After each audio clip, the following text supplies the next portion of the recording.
至於手所誤傷，足所誤踐者，不知其己，皆當委曲防之。古詩云：愛鼠常留飯，連蛾不點燈，何其人也！呢番說話，我哋只能夠自己去理解體會。喺現代社會上，絕對係被否定嘅。試問又點可以愛鼠？大家都知道老鼠對人類係有害嘅，所以周時見到有滅鼠運動。世間人明白六道輪迴，呢啲老鼠被殺死咗啦，會唔會有冤冤相報呢？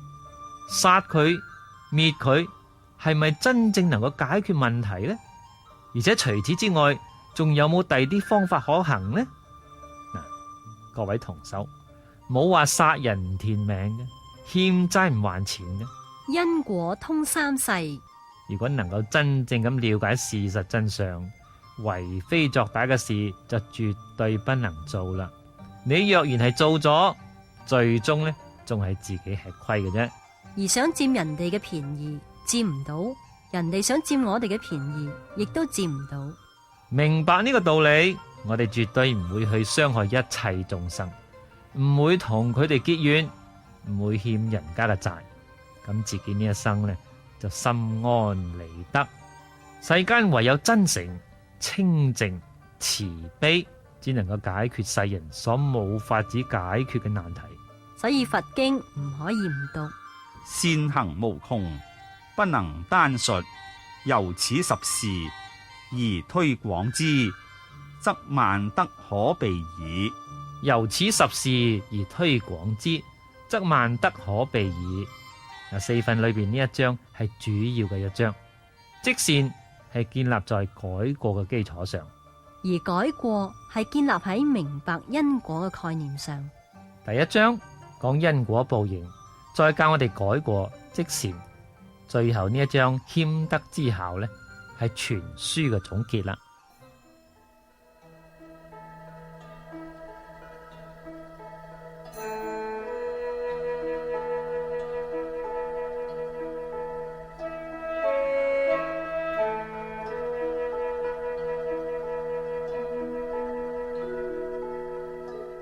謙德之孝，滿招損，謙受益，古得五人以正之。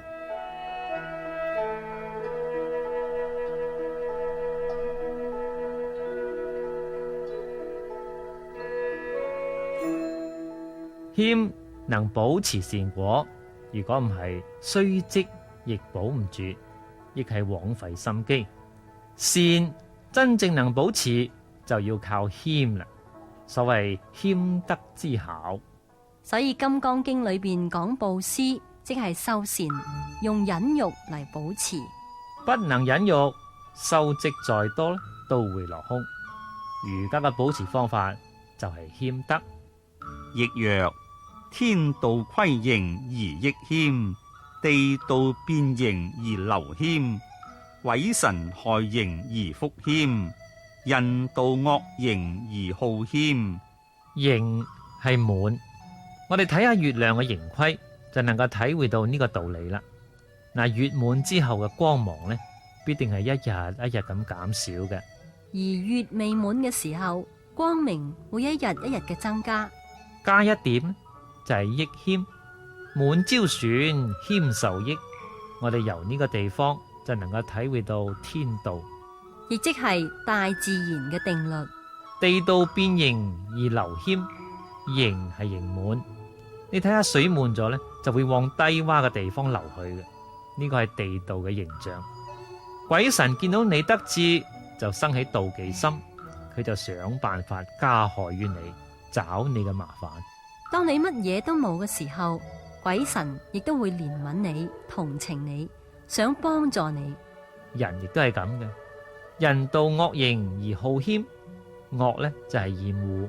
以往清朝嘅曾國藩呢，官位最高，曾經做到4省嘅總督，真係好似小皇帝一樣嘅。佢書讀得多，佢知道已經過咗頭啦，唔係好事情，就將書房提名為求缺齋，以明其志。人皆求圓滿，但係曾先生呢就求缺喎，要求欠缺一啲，不能盈滿。佢地位越高，就越謙虛。所以佢能夠保得住，一直到而家，佢嘅後人都相當好。咁樣呢，係佢自己有德行，修善積德，後人能夠遵為教，所以富貴能夠常保啦。是故謙之一卦，六爻皆吉。易經64卦，每一卦都有吉有凶嘅，總係吉凶相參嘅。只有謙卦六爻皆吉。64卦就只有呢一卦。呢個卦象稱為地山謙，上邊係坤卦，坤係地，下邊係艮卦，艮係山，高山係在地底下，咁係表示謙虛。所以德位越高，越要卑下。書曰：滿招損，謙受益。世出世間真正得到好處、得到大利益嘅，必定係謙虛嘅人嘅。滿就係今日所講嘅驕慢。如女同諸公應試，每見韓氏張達，必有一段謙光可谷。呢個係了凡先生以佢一生嘅經驗嚟觀察，易經、書經裏邊所講嘅非常之有道理，都應驗喺日常人事之間。嗱，佢每一次去參加考試，同啲同伴一齊去，睇到呢一科會考中嘅人都好謙虛。而從呢啲經驗去觀察，呢個人能唔能夠考中，幾乎都可以預料得到。身未計佳，我家善同袍，凡10人，為丁敬宇賓，年最少，極其謙虛。如告費錦波曰：此兄今年必第。費曰：何以見之？如曰：為謙受福。卿看10人中，有洵洵款款，不敢先人。如敬宇者乎？有恭敬順承，小心謙惠。如敬宇者乎？有受母不答，民謗不辯。如敬宇者乎？人能如此，即天地鬼神，由將由之，豈有不發者？及開榜，丁果仲式。身未計佳就係同啲同伴一齊去參加考試。敬宇係號，賓係名。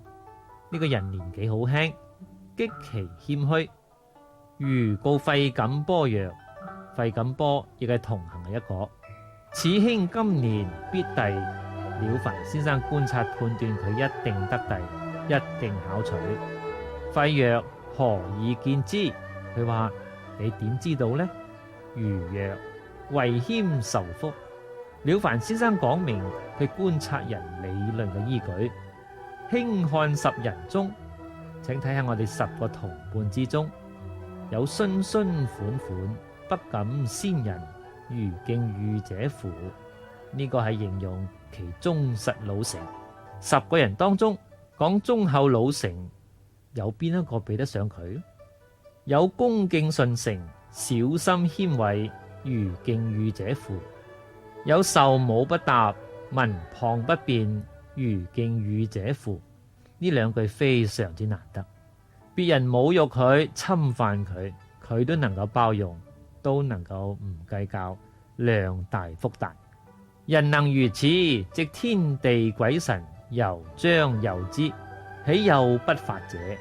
及開榜，丁果仲式。佢果然如所料嘅考取到啦。呢個呢係一個例子。丁丑在京，與馮開之同處，見其虛己斂容，大辨其幼年之習。理齊岩，直量益友，時面攻其非，但見其平懷順受，未嘗有一言相報。丁丑年，了凡喺京師，佢同朋友馮開之相處，見其虛己斂容，睇到佢嘅學問，佢嘅修養，大辨其幼年之習。佢喺年輕嘅時候唔係咁樣嘅，幾年冇見，完全都唔同晒。李齊岩直諒益友，李齊岩呢係佢個好朋友，而且係直諒益友。時面攻其非，呢個朋友的確係我哋所講嘅益友啦。睇到佢有毛病，當面就呵斥，當面就教訓。但見其平懷順受，未嘗有一言相報。人家指責佢，佢都能夠接受。正所謂有則改之，無則加勉。我冇過失，人家冤枉我，亦不怨人。責備總係好嘅。實在啲講，責備嘅人只係真正愛護自己嘅人。嗱，自己嘅兒女有過失，你會責備；鄰居嘅兒女有過失，點解你唔責備呢？所以就算係錯誤，亦係出於愛心，因此都能夠順受，感激受教。如告之曰：福有福始，禍有禍先。此心果謙，天必償之。卿今年缺弟矣，已而果然。了凡先生同佢講，禍福都係有徵兆、有預兆嘅。此心果謙，天必償之。卿今年缺弟矣，已而果然。了凡先生有學問，而且又得孔先生嘅真傳，會睇相算命。嗱，睇相算命係其次啊，睇到一個人斷惡修善積德，只係真正創造命運、改造命運。所以了凡先生嘅判斷可以話相當嘅準確。馮先生果然喺當年考中。趙宇峰光遠，山東冠縣人，同年舉於鄉，久不第。其父為嘉善三尹，隨之任，務前明誤，而執民見之。明誤悉沒其文，趙不為不怒，且心服而速改焉。明年遂登第。三尹就係縣政府裏邊第三等嘅職位，縣長係大尹，主任秘書係二尹，科長係三尹。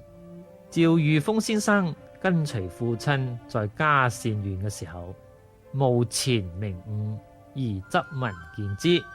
錢明誤係當時嘅一位學者，佢對錢明先生非常之仰慕，拎住自己嘅文章去向佢請教。明誤悉沒其文，錢先生將佢嘅文章大幅修改，咁樣做呢，一般人都會好難過嘅。就算作得唔好啊，亦唔會改咁多噶嘛。趙不為不怒，且心服而速改焉。明年遂登第。呢度呢，我哋睇到趙先生嘅謙虛、真誠、恭敬、認真學習嘅態度，所以佢智慧進步，第二年就考中啦。壬辰歲，如入近，誤下見所，見其人氣虛以下，謙光逼人，歸而告友人曰：凡天將發斯人也，未發其福，先發其位。此為一發，則浮者自實，是者自斂。見所溫良若此，天啟之矣。及開榜，果中悉。喺壬辰年，了凡先生入近時，遇到夏建所先生，見到夏先生謙光逼人，對人恭敬有禮。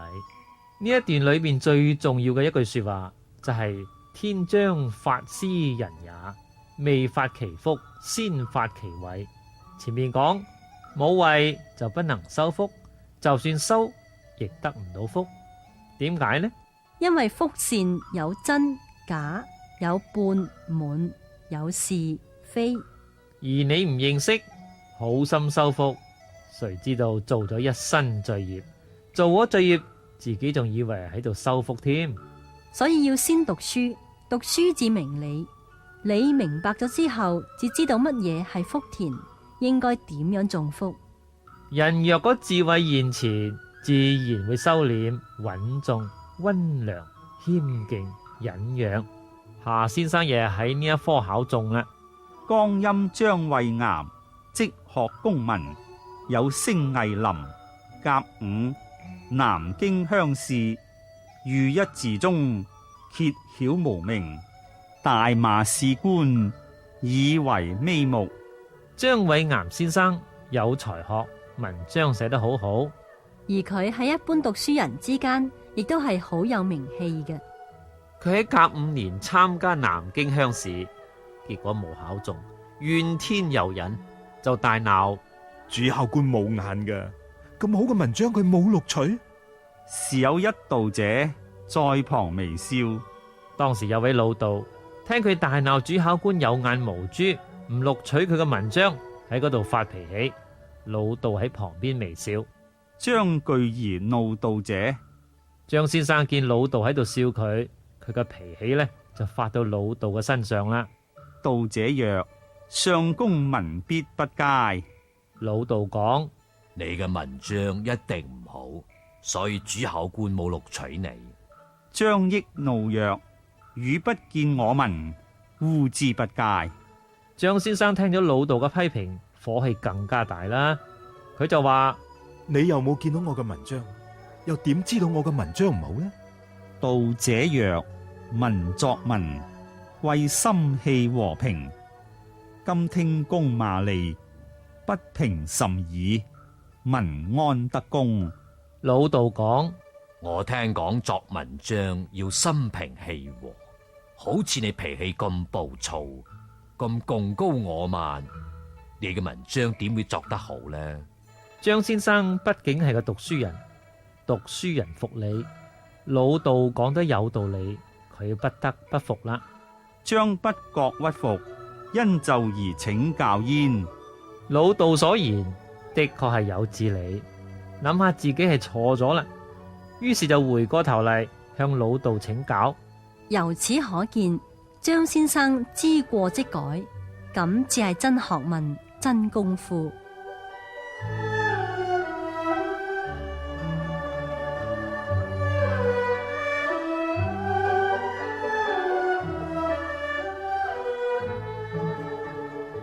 道者曰：眾傳要命，命不該眾，民須公，無益也。呢個就係真正知道命運因果報應絲毫不爽，中唔中同文章冇乜大嘅關係，其實係同命有關係。而功名如此，富貴亦如此。你發唔發財，同你做生意點樣去經營，點樣去策劃都冇關係嘅。要問你命中有冇至得。有發大財嘅命，即使係冇讀過書，乜嘢都唔識，仲係會發大財嘅。財係點樣發嘅呢？佢自己都唔知道。年年都有咁多財富收入，呢個呢，就係佢命中注定有噶啦。如果命裏邊冇，想盡方法，使盡手段，亦都得唔到。嗱，今日人不知命，不信命運，胡作妄為，日日做罪業，仲想得到好報，邊有咁嘅道理呢？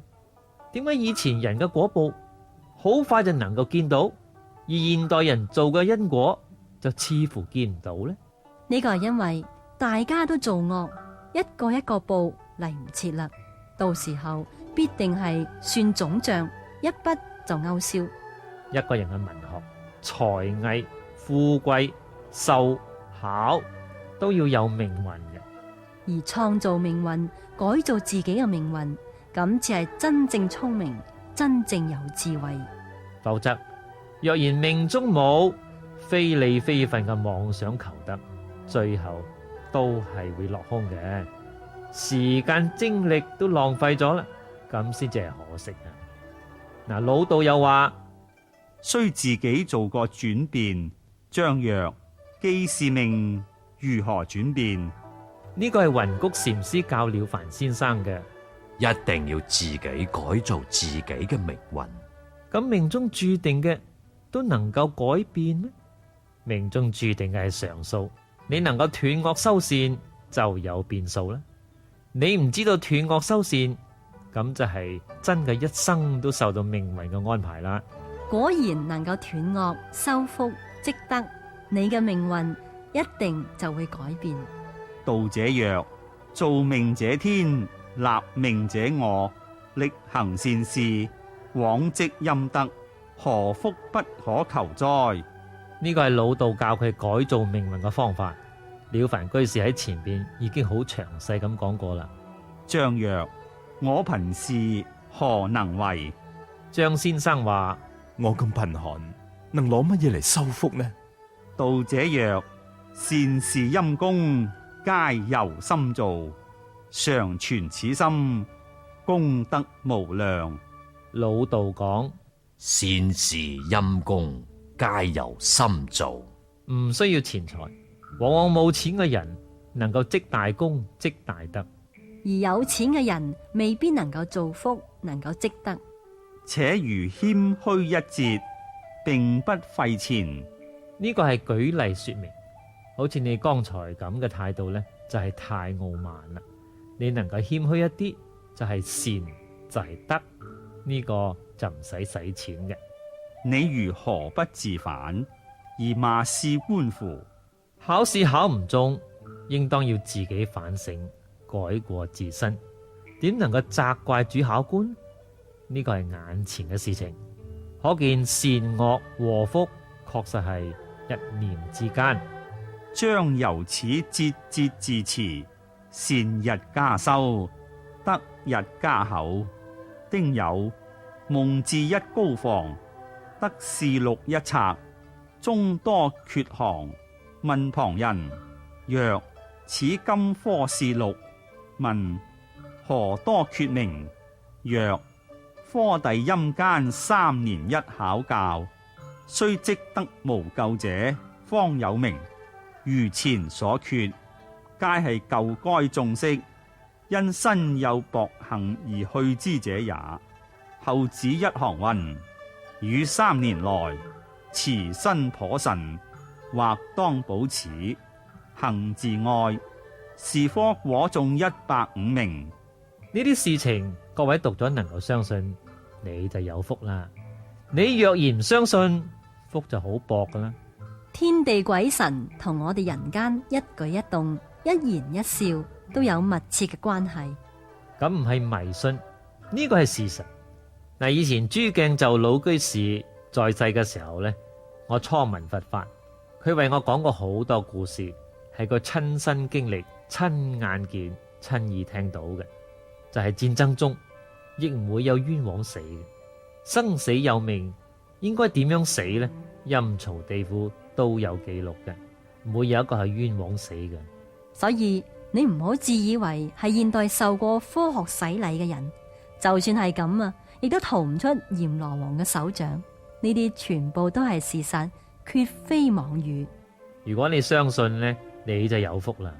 呢個係聖賢人嘅教訓，而現代嘅科學家對呢啲事係一知半解，事理都不通達。所以我哋一定要認真咁覺悟，虛心屈己，受福之機。由此觀之，舉頭3尺，厥有神明，趨吉避凶，斷然由我，須使我全心制行。舉頭3尺，厥有神明，呢個亦係事實。但係吉凶禍福原由我做，因此起心動念一定要覺悟。佛教我哋覺而不迷，正而不邪，靜而不染。佛教我哋應無所住而行布施，行為要約束，要合理。我哋要遵守鼓勵，要遵守教誡。學佛呢，就係為一切眾生作個好榜樣，而存好心，做好事，講好話，做好人，做到盡善盡美，就係佛菩薩。毫不得罪於天地鬼神。既然發心修學正宗，就一定要將無量壽經變成自己嘅思想、見解、行為。我哋就同阿彌陀佛冇乜兩樣啦。呢個呢，就叫學佛。要從內心行持上真正去做，專依阿彌陀佛心願解行嘅樣嚟塑造自己，以了凡四訓作為助緣，無量壽經作為我哋嘅正火，持戒念佛靜坐雙修，呢一生中呢，決定往生不退成佛，一心一意作佛去。聲聞緣覺猶不為。以前禪宗參學，混吃茶去。今日我教你作佛去，真正可以作佛嘅，一啲都唔係假嘅。咁樣呢，就必定得天地鬼神嘅庇佑啦。而虛心屈己，使天地鬼神時時憐我，方有受福之機。比氣盈者，必非遠氣，縱發亦無受用。我哋睇下眼前國內外嗰啲發咗達嘅人，一啲顯然滿盈，氣度不大，就係所謂富而不樂，不得真實受用。我聽講有啲有錢嘅人躲躲藏藏，怕人家找佢哋嘅麻煩，怕黑社會揾佢哋，生活痛苦不堪，咁係受苦，唔係享樂啊！所以人生在世要快快樂樂，唔要痛苦，咁至係幸福嘅人生。稍有識見之事，必不忍自合其量，而自去其福也。放謙則受教有地，而取善無窮。呢兩句說話我哋要記住，一定要認真學習，尤其要學謙虛。由修業者，所必不可少者也。修業盡德，關鍵就在個謙字，要學下不如人。別人都有擅長，係我所做唔到嘅，係真正不如人，唔係假裝嘅不如人。若果表面上謙虛，實際上仲係好自負，咁就算人家睇唔出嚟，天地鬼神佛菩薩呢，早就睇清楚啦。所以謙要真正從內心裏邊發出嚟，冇絲毫嘅虛假。善人我不如他，惡人我亦不如他，真正謙虛。佢有善行我冇，我不如他；佢作惡我不敢，我亦不如他。咁至會謙到底，山至真正咁埋在地底下啦。好似善財童子53參，就係地山謙嘅具體實踐。學生只有我一個，其他嘅呢都係我嘅老師，我嘅善知識。53參實際講善財童子佢所學嘅係乜嘢呢？只係謙呢一個字啫。最後佢圓滿成佛啦。古語云：有志於功名者，必得功名；有志於富貴者，必得富貴。人之有志，如樹之有根。立定此志，須念念謙虛，層層方便，自然感動天地。呢一節開示嘅說話好重要。立定志向，謙虛精進，智能滿願，果能依教力行，自然感動天地啦。而造福由我，今之求登科第者，初未嘗有真志，不過一時意興耳。興到則求，興難則止。孟子曰：王之好樂甚，齊其庶幾乎？如於科名亦然。最後呢，了凡先生引用孟子嘅說話作為總結啦。我自己一個人好樂，何不與民同樂？與民同樂，自係真樂。所以凡係自己歡喜，最好能夠將歡喜擴大，咁至係正確嘅，咁先至係真正嘅富貴。譬如喺台灣，老百姓都迷在財富上。如果政府能夠明白呢個道理，國家與全民共同嚟創造財富，共享財富，共享安和樂利。民之所好而好之，民之所惡而惡之，咁至係順應民心。